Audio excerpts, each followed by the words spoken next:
Welcome to Eyes Closed. I'm so happy to welcome you into a field that I've been playing with for months, and that is Gene Keys. Gene Keys is a sister science of human design that I practice and offer sessions with, and I'm still trying to crack the code to understand how I can unlock it for myself and maybe offer it for others. But in the meantime, I've talked with Bella. She does this professionally and she has so much wisdom and so much heart into what she says and what she shares. And you can see just how much Gene Keys has an impact on someone when you hear how she feels about it, how she's felt about it, and what are the promises of this beautiful science. And that's what I wanted to show you today.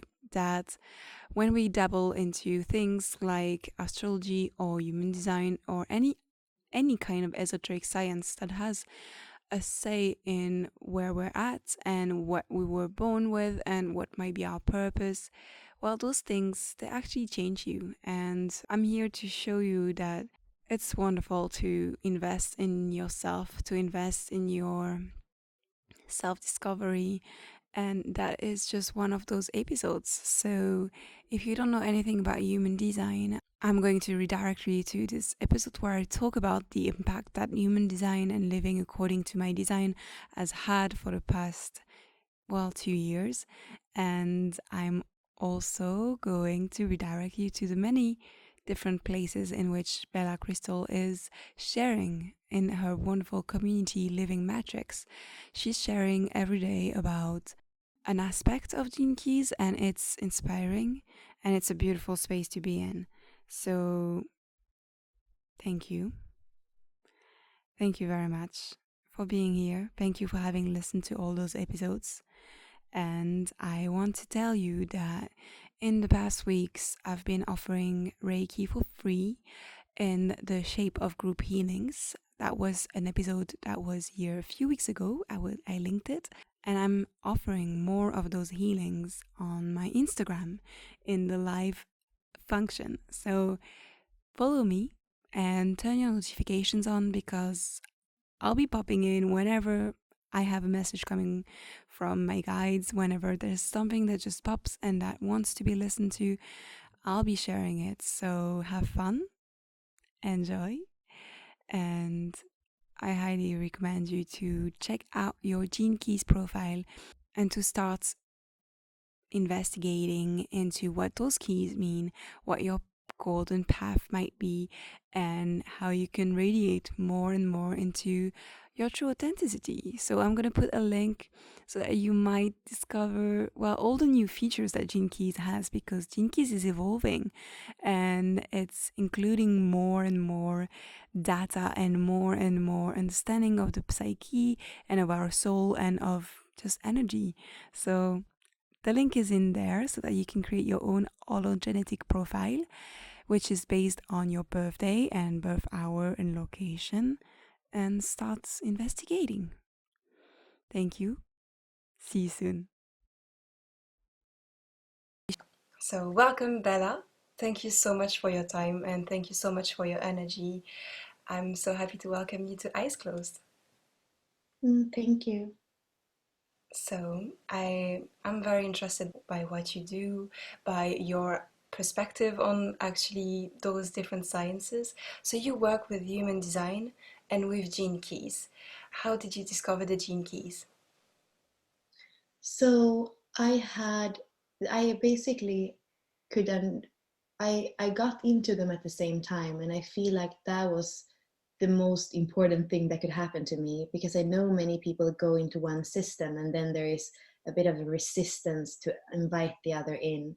I discovered my human design body graph online in 2013, and I just had a recognition that something clicked, and you could say that I came out of a period of my life that had been really difficult. I had basically lost my everything basically a year before: my health, a relationship I had been in for a long time. I moved back from the United States to Europe, and it felt like everything got really dark, and I kind of there was nothing under my feet. And then I had just taken a new work project. I was a business consultant at the time. And right when I arrived to San Diego, I somehow found human design. And right after I found it, I spoke to one of my best friends. And at the same time, he had found it too, but like not because of us talking. And he recommended me somebody in San Francisco. So I drove up the coast and I had a session with her. And at the moment, she was actually doing the Wisdom Keepers, which is a deck of tarot card that are one deck for, like one card for each gene key. So she introduced me to human design at the same time to the gene keys. And the way that I work is really that I use human design in the gene keys, feeling that human design is the masculine left brain system, and the gene keys is the more poetic, feminine, right brain storytelling systems. And together they can kind of be like our mother figure and our father figure that really support us in the experiment, if you want. Like, that's how we speak about it in human design. Like, you go into an experience in what it is to live your life exactly like who you are, aligned with who you are, and not conditioned by everything that is on the outside, whether it comes from your lineage or from society that you are in right now. Thank you for saying all of this. This is my mission in this world. It's to make people return to their authentic, their authentic essence. And this is exactly what I found when I discovered Gene Keys as well. I was impressed with all of it. I want to know how did it prompt you to become a professional in Gene Keys and to study it so much and to share your knowledge with others? So this was not, of course, a mind decision. And this is really what I feel we discover. The deeper we get into the work, we realize that the mind is an amazing instrument, but it's really not what we use to make decisions. And this is something that I have to remind myself of. And right before getting on the podcast, I was recording something about decision making, and I realized that I fall in the trap again, thinking sometimes that I decide with my mind and getting upset with my mind for not like giving me what I want. So really what happened was that I went into it for myself. And like I said, after that period that was quite dark and full of question marks, and kind of feeling in my own life, how could it get so bad? Like, how could I get so off track after feeling like I had studied at the best school, the best business school, I learned so many languages, I lived in 7 countries. How could I find myself in my home country at the age of 30 or 32, feeling like I hadn't accomplished anything that was of any value? So really, it was for me a journey of self-discovery, or coming back to what matters.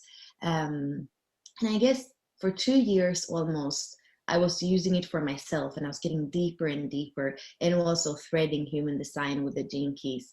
And I did a course with human design, an 8-week course, and I decided to become a certified guide with the gene keys. I signed up for all the programs that they have. So I did it, of course, very, like, I always do things 100% if I do them.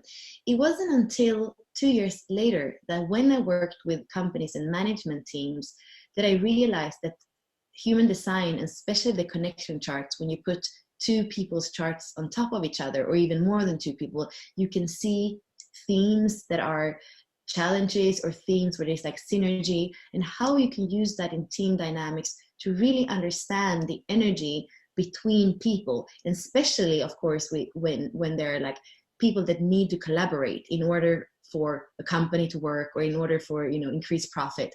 So I started to use it so much more in my work. And what happened maybe a year later was that I was something with the corporate world where I felt like it took so much time, and I was infusing what I felt a little bit of truth in the corporate world, but it didn't go. I felt like it took so much time. So that's when I started more to even share about my journey, maybe on Facebook. And I had, people that had worked with me contact me. Maybe one CEO would have her sister wanting to do a reading with me. So then I was like, okay, maybe it's not infusing a little bit of truth in a big kind of machine that is the corporate world. Maybe whoever is open and receiving and curious should have the possibility to understand more and to work with me. So that's when I started to open up for whoever is ready to start on a journey with me. And I guess it's really been gradual, because I was still working with a lot of clients in 2017. Last year I really sized down. I started to travel to places like India and Brazil, all these kinds of things for my own inquiry. And this year, it's really even more downsizing the business side and going into to just allowing whatever comes to me, like you contacting me is just something that it's coming to me. It's something that I'm receiving, and I'm not so much going out and trying to do anything. It's not my mind wanting to do this. It's coming to me, and it's so beautiful as the generator in human design to respond to life rather than going and look for clients or look for a direction, when the direction is more about responding in the moment to what's there. That's beautiful. Thank you so much. I love your journey. I'm very Mm. glad that you're here to, teach us and learn and show us what it could represent. I want to talk about gene keys themselves. So, what I love about gene keys is the fact that they are a shadow and then there is a gift about every energy. There is three layers to every energy. I would like to know how do you understand this kind of evolutionary understanding of energy? For me, the fact that the gene keys have that frequency band that you're speaking about, from a low frequency of contraction and fear, basically, to a high frequency of expansion and love, um, for me, that's why I can trust them, because there is no black or white, there is not right or wrong. It's just like everything in the universe, it has a polarity. And that's how in the 3D world where there is duality, that's how we get to experiment and how we get to understand existence. And the fact that it's so allowing, that, like Richard Rudd says, that from the gift, from the shadow, it's opening the door to the higher frequencies. So there is nothing to try to not be. And just again, going back to human design, you have like a not self in the open centers, and in one way is to like follow some kind of strategy so that you don't fall into these risks and this like shadow frequency or not self, you could say.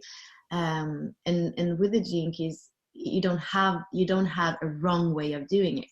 And the beautiful thing too, when I work with people in the hologenetic profile, you can see that if you are in the low frequency, the shadow frequency in one key, it's really gonna be that frequency kind of in your whole chart.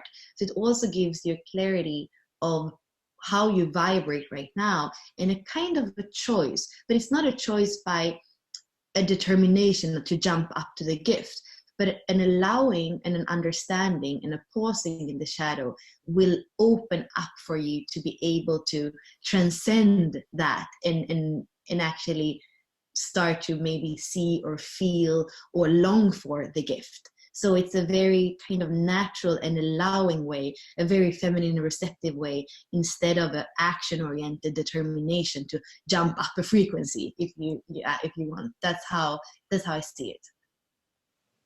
And also, the book by Richard Rudd is always about showing you exactly what it could look like. It's expanding our mind, but also our hearts to see what the gift could look like in a society that also needs to become a little bit more conscious. And this is why I love it, because it's showing me the way that I would love this universe to be like, where we're communicating with different animals and we're able to respect the energy of others and to open ourselves. So that's why it's very hopeful and I really connect with it. So thank you for this.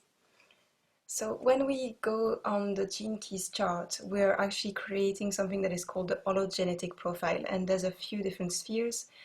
I would like to understand, can you explain to us the different sequences that are kind of telling us the strategies of, well, how we are going into this life with this gene key profile? Mm-hmm. Yeah, the beautiful thing with the hologenetic profile, and you could say what we call the golden path, because the golden path is the journey through all the sequences. It's that it's not overwhelming. You can really just start with the first sequence and then stay there, basically stay there forever, because it's kind of, you're always going to come back to it anyway. That's why we say the hologenetic. So the hologenetic means that there are holons, and so a holon is part of a bigger holon that is part of a bigger holon. So basically it's kind of a cellular thing. You have a cell in your body that's part of an organ that is part of your body, that's part of Mother Earth, that's part of the universe. It's really kind of that thing. You can go anywhere to any gene key or any sequence and kind of see the whole within that. That's why you don't really need much more than your own willingness to dive in and to expand and to understand more. And the way that the sequences are built is that the first sequence is the activation sequence, and then you're going to look at the positions of the sun and the earth in the moment you were born, and also the soul activations that are connected to that moment. And it's what we call the 4 prime gifts. So you're going to have 4 gene keys, 4 activations that are going to tell you kind of what you need in order to start your journey, but also what are your kind of superpowers. So it's really what's going to make you ground in your purpose. It's really your role here. It's about your challenge. It's about how you keep healthy. So it's really kind of the overview of everything, and where you can really start and understand so much. And if we would, if we would follow what Richard Rudd says, it's really, if we are going to do readings for somebody, for example, if we're going to start, that's all we need from the beginning, because that's something that we are going to recognize in ourselves, and often what makes us want to go deeper, because there is going to be such a recognition. Because like we see in astrology, if you're Taurus or if you're Leo, the sun sign is something that you are going to be able to understand in yourself. So this is the same kind of recognition that you will have when you look at your life's work at the sun in the moment you're born. That's why we start there, because then it's kind of, it's going to spark that interest and curiosity. And then we have the inner sequences, which is the Venus sequence, which are different placements of Mars, Venus, and the Moon. They really have to do with our relationships. Venus and Mars are the archetypes of the feminine and masculine. So it's like, our emotions, and very much the inner, that you could say is a feminine and a sequence that have to do with love and emotions. And that's the one that comes after the activation. And then when we walk through that one, the third sequence is the Pearl sequence. And then we have the Sun, Mars again, and Jupiter. So then we have the more masculine planets, and it has to do with our outer manifestation. How do we work with others? How does the vocation fuel our life's work? Where in an organization, for example, do we find our genius? So it's very much kind of the outer essence of what we're here to do. And I mean, now we are just kind of in that moment where the new website have been launched, and there is a new sequence that is called, it's probably going to be called the Star Merkaba, because we're adding 3 more planets to the Pearl sequence. And we're adding like feminine, or involution planets is called. It's kind of those planets that have to do with the form, that have to do with Earth. So it's going to be Uranus for creativity, for example. And it's kind of making that Pearl sequence that I was just speaking about, not only about outer manifestation, but also kind of, coming into form and coming up in consciousness. And it's like really a mystery school that we are walking into. And maybe it's a bit too much for the podcast, but I'm so excited about this, because it's really, when we have the triangle of involution, evolution, when we merge the feminine and the masculine for real, it becomes a vehicle where we can start to explore other, even other dimensions. So for me, this is where we're going. We have to walk into those sequences in order to be able to really travel to aware frequencies and awareness, and an awareness where we haven't been before. And that's where the gene keys are ultimately taking us, to an expanded awareness, where like there are no limits anymore, I would say. This is beautiful. I saw the new logo, I saw the new website, the new branches, I saw the Merkaba, and I was like, all right, yeah, I'm up for it. And we definitely need to do this multidimensional travel to get to our gifts. I mean, the gifts of all those energies are above and beyond what we have on Earth right now. If we want to learn telepathy and how to communicate with animals, we do have to communicate with other beings. And yeah, this is not too much for the podcast. I'm usually channeling other entities on the podcast, so don't worry. But I'm so excited by what is evolving. The fact that Gene Keys is not stuck in a space, and that it's actually evolving and becoming bigger. So thank you. Thank you. Yeah.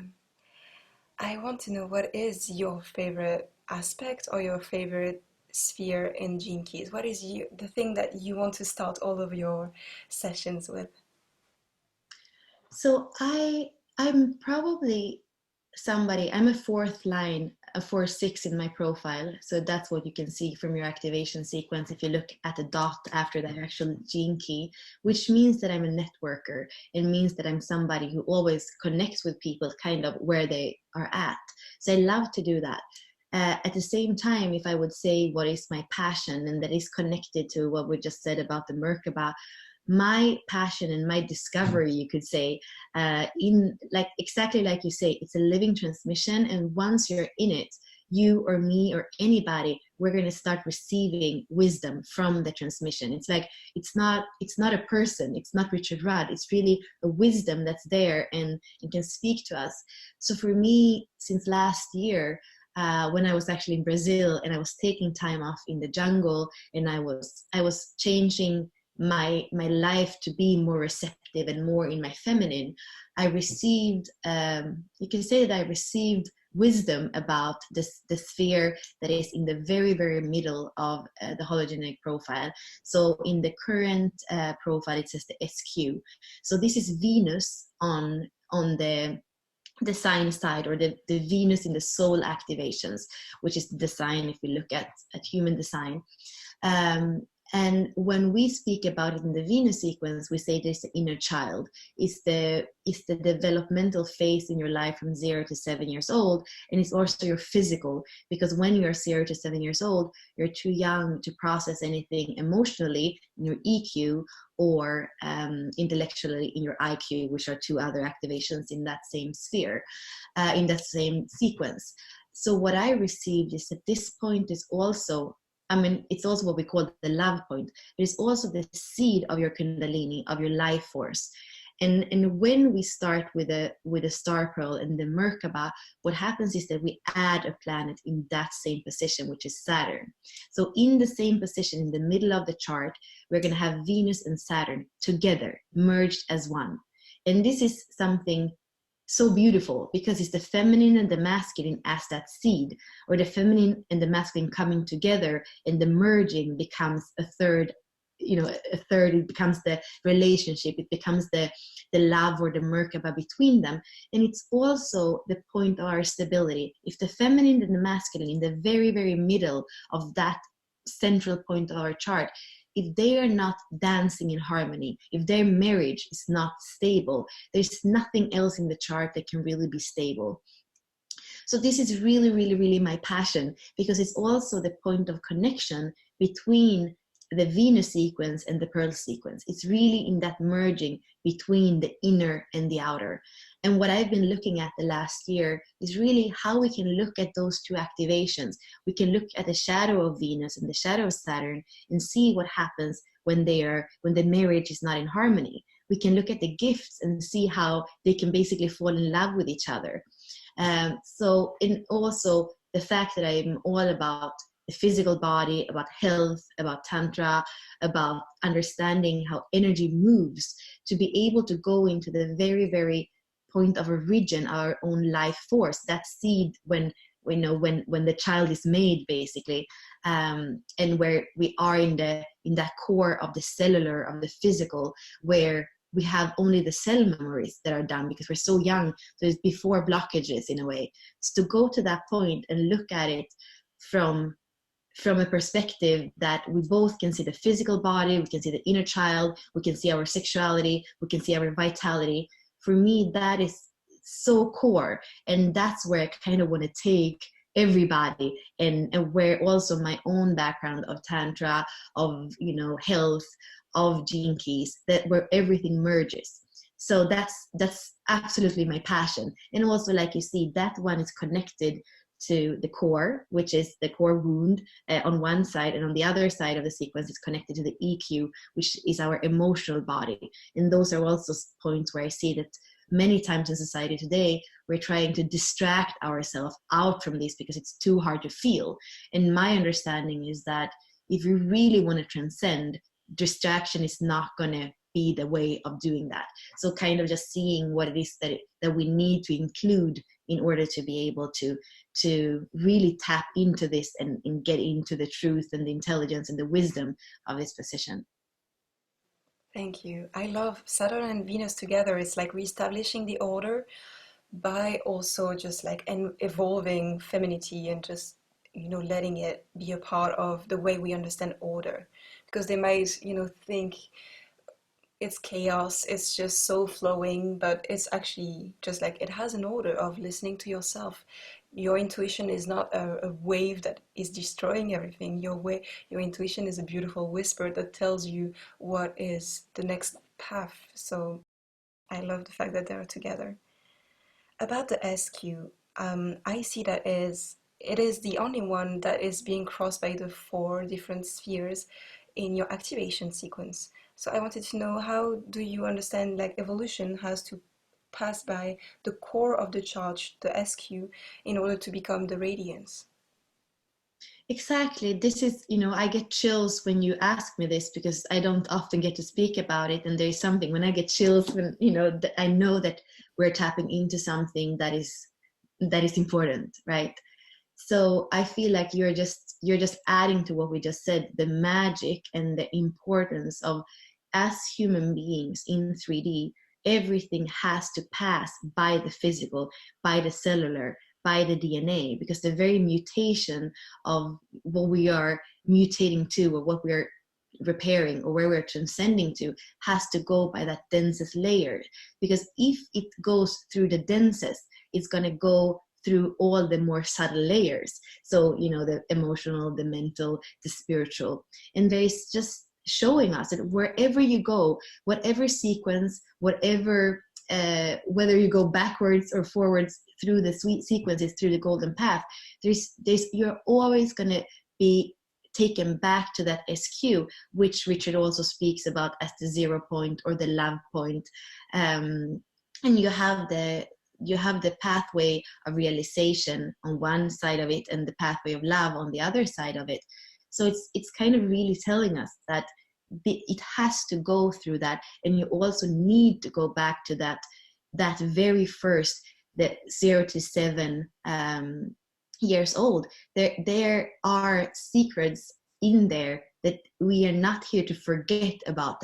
That's where we need to go, all of us, in order to, we have to have that inner child with us. Otherwise we cannot really move forward. And maybe something about the fact that it's there from the beginning in the activation, you know, it's really what we say in the activation sequence. We say the life's work and the evolution, and then we have like a veil through the profile, and then on the other side we have the radiance and the purpose. And I guess that it really speaks about that veil, that somehow you have to feel into the very core of why you're here and what you came here as, in order to be able to get into that soul activation. And really, I would say that what we want to do is that, and this is even more clear in human design, we want the conscious activations of life's work and evolution to collaborate with the radiance and the purpose. So the sun and the earth on both sides, you know, the moment you were born and 3 months before when the soul incarnated, we want the personality to be of service to the soul, which means the radiance and the purpose. And that's where you need to include the heart, because the heart is the connection point between your soul and your personality. If your personality just gets to do its own thing, it can easily get trapped into mind or get trapped into ego. But when you include the heart, the soul comes automatically. So I guess that's what it says in the first sequence. Include the heart in order to be able to make the soul and the personality work together and become closer. And that's when you radiate radiance, when your heart starts to activate and you're actually having ripples. Your emotions, your joy is actually getting bigger than what your body can entail. And that's when you start to love others and help them. It's wonderful. Yeah, exactly. And thank you for letting me share this. It's very seldom that I get to really go into it and share it from this depth. So, I'm really grateful for getting to respond to these questions. I'm so happy that I get to ask those questions. So thank you for answering. Thank you for being here because it's wonderful to be able to share with someone instead of being in my books and in my studies. And I get the chance to speak with you who knows about all of those things because you are living it. This is your life. You've done the work, I guess. That's what I want to say. Thank you. I have another question. So we talked about the shadow and the gift. So those are two layers of every energy. There's a third called the city. Could you explain to us what is the city and is it possible to emerge this layer in this life right now, 2019? Yeah, so this is also a question that I love. I go back to saying kind of how I was speaking about almost spirals before. When you are seeing, for example, that you are in the shadow of your life's work or your evolution, which are the shadows that often are going to be there a lot for us. Then, like I said, you can see that you're tapping into other shadows in your profile. It becomes this thing that goes kind of round and round. In my case, for example, it's dislocation, division, discord. So it kind of goes round and round. And then as a fourth line personality, when I get to come back to my heart and my heart is not numb anymore and I dare to trust again, then everything opens up and I can go up to the orientation, to the inner guidance, to the nurturing, like all these things open up. And suddenly I find myself looking at now they're not green anymore in the new website, but they used to be red in the shadow and green in the gift. So suddenly I was in the gift frequency and everything was in green in my chart. And what happens when you live a lot in your gifts, you're going to have glimpses. It's going to really mostly be moments and those kinds of glimpses where you tap into the city. And I would say that it's kind of the God frequency or the creator frequency, that if you were, how I feel it's like we have an animal nature that is here with us. We have a human nature that has to do with our heart, and we have a creator nature, which is like we are the creator of our lives. We are gods in one way. So we are animal, human, and God at the same time, living and walking in this Maya. And what happens when we walk very much in our heart and in the true human nature, we are tapping into our own, to realizing that we are creating this, this lila that we are in. And the beautiful thing is that that's kind of the magic, and the glimpses of the cities are showing us that we are walking our truth. So the more you have moments of timelessness, boundlessness, unity, all the beautiful words of the cities, that you are anchored in your purpose and aligned with your genetic blueprint. And it's just this beautiful, I would say, confirmation that you are becoming your own role model. So I would really say use the cities, meditate on the cities, use the cities, even if they're not your pathway, because the pathway is really the gift. That's, as a human being, what you can walk every day, whether it's guidance, orientation, equality, it doesn't matter. That's something that you can be in all the time. The cities is something that you want to imagine, you want to bring you want in different ways. So the cities, I would say, play with them and then realize that when you invite them in, they too are going to become part of your reality, and that's when the reality becomes magic. And this is a lot with the 60s gene key that speak about realism, and realism seems kind of a boring gift, but it's actually magic realism, because when we go up into the higher frequencies, reality, the lila, becomes magic, and we realize that we are creators of our own, of everything that we are vibrating, that is vibrating around us, and that we are attracting to us, I would say. Thank you so much. Thank you. I have a last question. How can we find out about you, and how can we book a session with you? What is your universe like? So like I said before, still this is just very organically happening. So the main way that people contact me is on Facebook. So it would be either Bella Krystal on Facebook or my Facebook group Living Matrix. And the other way that people find me is I have a YouTube channel. There's also very new. It's called Gene Keys and Human Design. So just basically writing me a message, or even commenting in the group. I really love interaction, and I feel like a lot of things in the beginning of the journey can happen by just being part of a group.